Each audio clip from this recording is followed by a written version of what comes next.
Hema friends welcome. आज के इस वीडियो में हम जो एग्रो फॉरेस्ट्री है उस पर क्वेश्चन आया है, उस पर हम डिटेल में चर्चा करेंगे। और ये जुनैद अहमद जिन्होंने 3rd रैंक हासिल किया था 2018 में, आई गेस, उनके आंसर बुकलेट है। आपको उसमें बहुत सारी चीज़ें सीखने को मिलेगी, किस तरीके से एक आंसर लिखा जाता है। और दूसरी बात, अगर आप यूपीएससी की तैयारी कर रहे हो, इंग्लिश से आपको थोड़ा बहुत डर लगता है, तो आपको इंग्लिश कैसे समझना है उसमें वो भी बताया गया है। और अगर आप चाहते हैं कि इंग्लिश का एक अच्छे से कोर्स बने, वो भी आप उसके लिए कमेंट कर सकते हैं। जितना ज़्यादा आपको सपोर्ट मिलेगा उतने जल्दी सारी चीज़ें होगी। ओके, और चलिए वीडियो को शुरू करते हैं। वीडियो पसंद आए तो लाइक ज़रूर करें। यहाँ पे है व्हाट इज़ एग्रो फॉरेस्ट्री। यहाँ पे टर्म है एग्रो फॉरेस्ट्री क्या है। डिस्कस करना है it's potential in making agriculture sustainable and viable.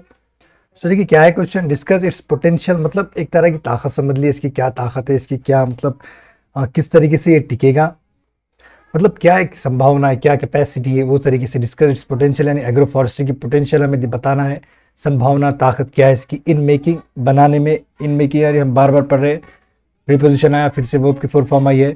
बनाने में क्या, एग्रीकल्चर बनाने में क्या, एग्रीकल्चर को बनाने में सस्टेनेबल जो टिकाऊ भी हो, और वायबल।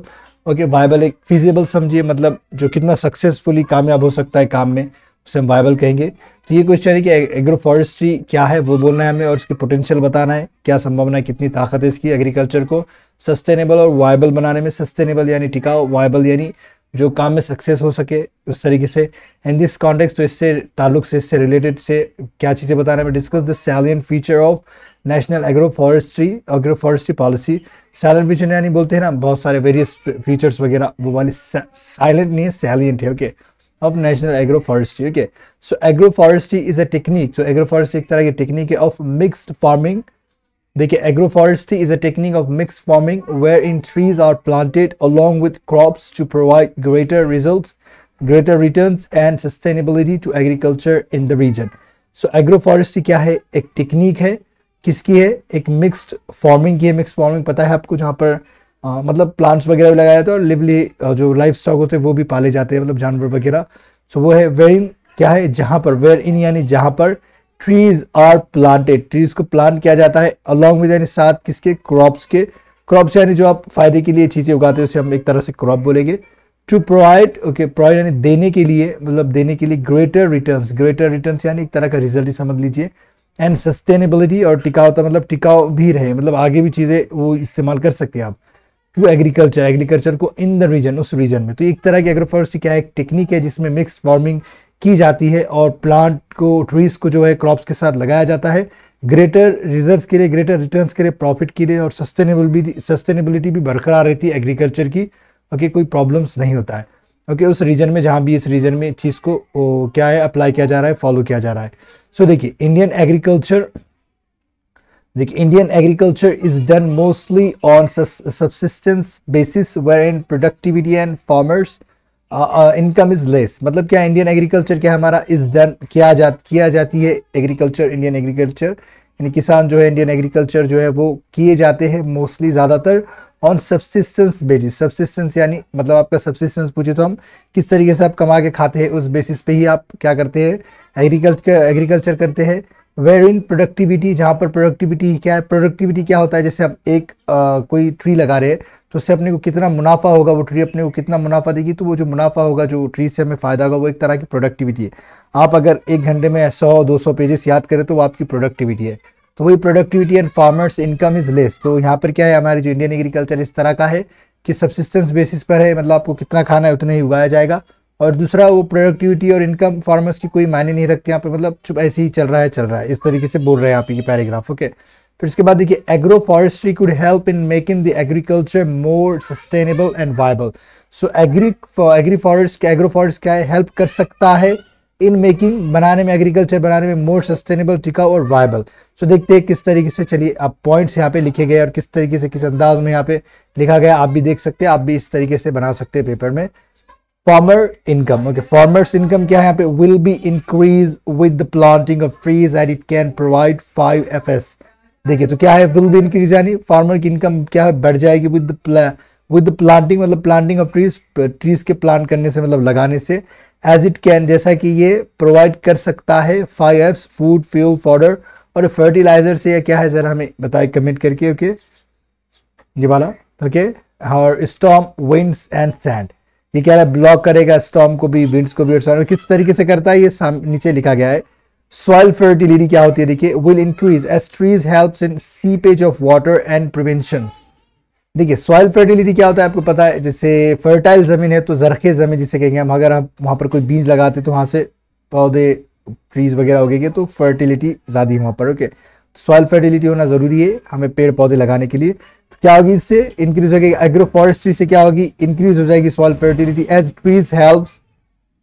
अब देखिए यहाँ पे ट्रीज है, बहुत सारे की बात हो रही थी, यहाँ पे हेल्प होना चाहिए। Okay, trees help in seepage of water and prevention. देखिए सीपेज ऑफ वाटर क्या होता है, जिससे समझिए हम यहाँ पे एक टैंक बना रहे हैं और यहाँ पे छोटा सा होल है, तो जैसा पानी जाएगा बारीक बारीक एक बूंद बूंद से बूंद बूंद, तो वो क्या है, सीपेज है एक तरह का। तो इस seepage of water helps in seepage, मतलब ये सीपेज रोकेगा, ये जो इसको रोकना है, जो बारीक सुराखों से होल से जो पानी निकलेगा उसे हम सीपेज ऑफ वाटर कहते हैं, तो वो रोकेगा। और प्रिवेंशन, या तो आपको पता है प्रिवेंशन यानी एक तरह का रोकना, मतलब प्रिवेंशन ऑफ सॉइल इरोजन, मतलब सॉइल इरोजन का रोकना। सॉइल इरोजन क्या, हमने पिछली भी वीडियो में देखा था, जो मिट्टी जो है सॉइल जो बहकर जाती है उसे हम सॉइल इरोजन कहते हैं, और इसका और आगे भी बताया गया है।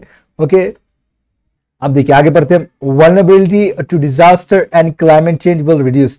देखिए वल्नरेबिलिटी क्या होती है, जैसे समझे हम किसके लिए वल्नरेबल है, आप समझे कोई आप कमजोर है जिससे आपको एलर्जी है, तो आप उसके लिए क्या है, वल्नरेबल है, मतलब आपको प्रॉब्लम हो सकती है उससे। तो vulnerability to disaster and climate change will reduce, मतलब डिजास्टर से हमें, एग्रो फॉरेस्ट्री अगर हम अपनाते हैं तो डिजास्टर से हमें ज़्यादा हानि नहीं पहुंचेगी, और क्लाइमेट चेंज जो प्रॉब्लम कर रहा है वो भी थोड़ा रिड्यूस हो जाएगा। Trees provide a blockage against storms. Okay, trees क्या करते हैं, झाड़ क्या करते हैं, प्रोवाइड करते देते a blockage against storm. Blockage यानी एक तरह से स्टॉर्म को ये रोकते हैं। Okay, strong winds which destroy the crops in the region. और क्या ब्लॉक करते हैं, स्ट्रॉन्ग विंड्स भी ब्लॉक करते हैं। कैसे, सोचिए, ये जमीन है और ये ट्रीज है पूरे, क्योंकि ये ट्रीज है और यहाँ से बहुत तेज हवा बह रही है, तो ये क्या होगा, ट्रीज को लगती भी जाएगी। ओके, मतलब लगती भी जाएगी, और स्टॉर्म भी आता है तो झाड़ों से होते हुए पानी जाएगा आपके घर तरफ, तो शायद ये जो झाड़ है, जो ट्रीज मजबूत है वो उसे रोक ले, राइट, उसी को कहेंगे हम। और ये जो यहाँ पे क्रॉप्स हमारे लगे हुए, तो ये झाड़ी क्या करेगी, स्टॉर्म को और स्ट्रॉन्ग विंग्स को रोक लेंगे, तो डिस्ट्रॉय होने से बचाएगा। तो यही पैराग्राफ यहाँ पे बताने की कोशिश कर रहा है कि blockage of against storm, strong winds will destroy the crop. जो स्टॉर्म है और जो स्ट्रॉन्ग विंड्स है वो इसे रोक देगा, मतलब एग्रो फॉरेस्ट्री उससे रोक देगा।